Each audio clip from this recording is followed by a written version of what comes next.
Yeah, I just think that it's really tough these days for kids to compete in jiu-jitsu.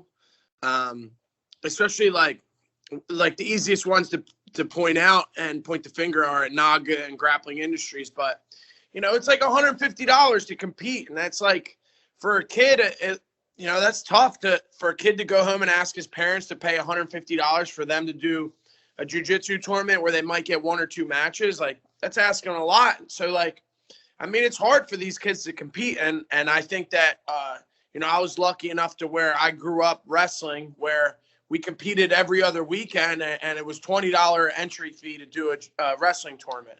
So that was kind of my motivation, is to give people, that maybe even not haven't even competed a whole lot, that aren't going to get on these super fight cards or aren't going to have those opportunities, that they can compete for a reasonable price. Tell me a little bit about the format, and if people want to sign up early, how do they do that? Yeah, so we have a poster that I can link also, but I also posted the link on my Instagram.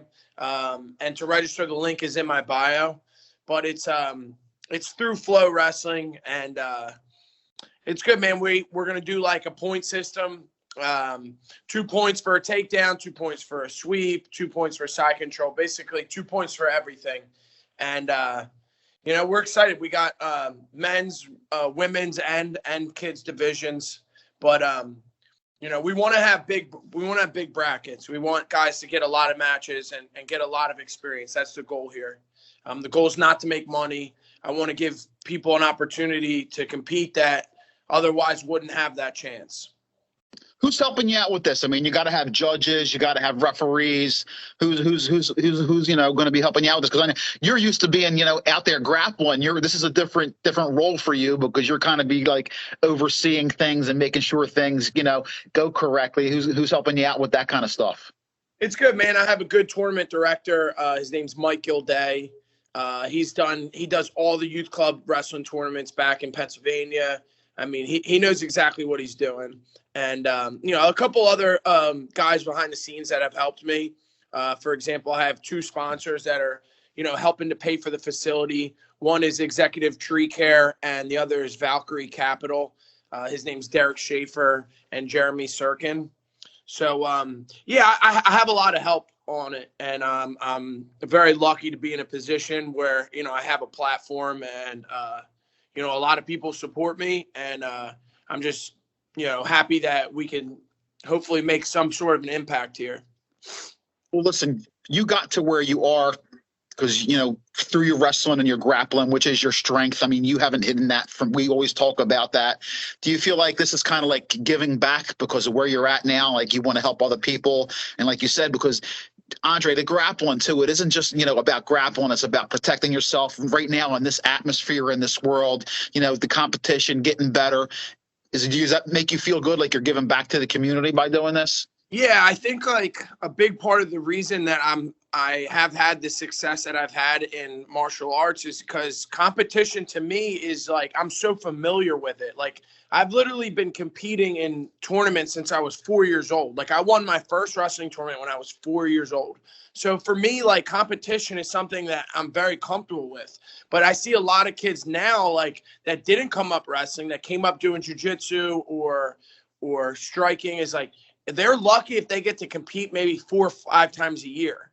And so that's like less familiar for them. And I think that, kids kind of deserve an opportunity to compete more often. Great. All right. Well, listen, before we talk some more about that, let's talk about you and your career. Listen, you were on the Ultimate Fighter, and you didn't win the Ultimate Fighter, but you got a chance to get a contract, and you have performed well, 2 wins. How has your life changed now?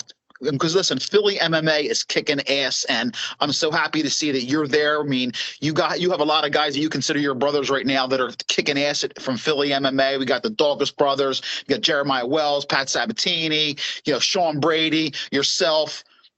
Talk to me a little bit about how things have changed for you now that you've reached that pinnacle, and obviously you're just getting started. I know you want to do, 2 wins is not enough for you. You want to keep going, but how has things changed for you? Have you gotten more opportunities, sponsorships? What's good? What's going on good with that? Yeah, absolutely. Especially, executive tree care, Jeremy has helped.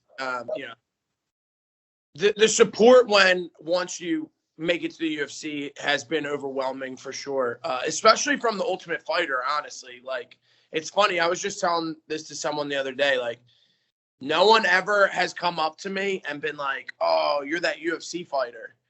They're always like, "Oh, you're the guy from the Ultimate Fighter," which is funny because, like, it seems like more people watch the Ultimate Fighter than that actually watch, like, the prelims of a pay-per-view card. But it's been good, man. A lot of support. Our team's kicking ass right now. We're doing so well. I think we're 12-0 in our last 12 UFC fights. Like 10 of the 12 were finishes. So, yeah, it's been awesome. I'm super excited for Jeremiah's fight next, not this upcoming weekend, but the following. We're doing big things, man. We're definitely doing big things. Have you gotten a chance to roll with your Papa Bear, Patrick Brady, lately? I'm actually going to be with him today. We're going to shoot some stuff later today. So, yeah, I'll see him later. I know he's been busy. He got a new job and whatnot. But, yeah, we're looking to see him back in the cage. There was a good heavyweight fight this weekend. Yeah, for sure. I'm glad the UFC is back. It was those couple of weeks during the holidays. It was kind of sucky because used to having UFC almost every week or every other week, and we went, several weeks without fights. Andre, I'm looking forward to you getting back in there. Hopefully there's some fight news soon from you. Once again, Underground Open, Saturday, February 19th in Runnymede, New Jersey at the Underground Wrestling Club. You can find Andre on Facebook. You can find him on Instagram, or just Google the Underground Wrestling Club. Get over there. It's going to be a great all-day tournament. And Friday night, I'll be at Ring of Combat the 18th. I'm off the 19th, so you might see my bald head show up over at the door to grab some pictures and some interviews. I'd love to come over and check you guys out. It's right down the street from me.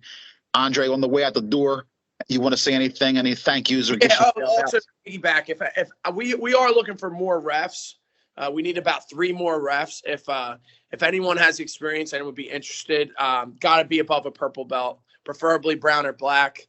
But we'll pay, and just reach out to me on social media or whatever.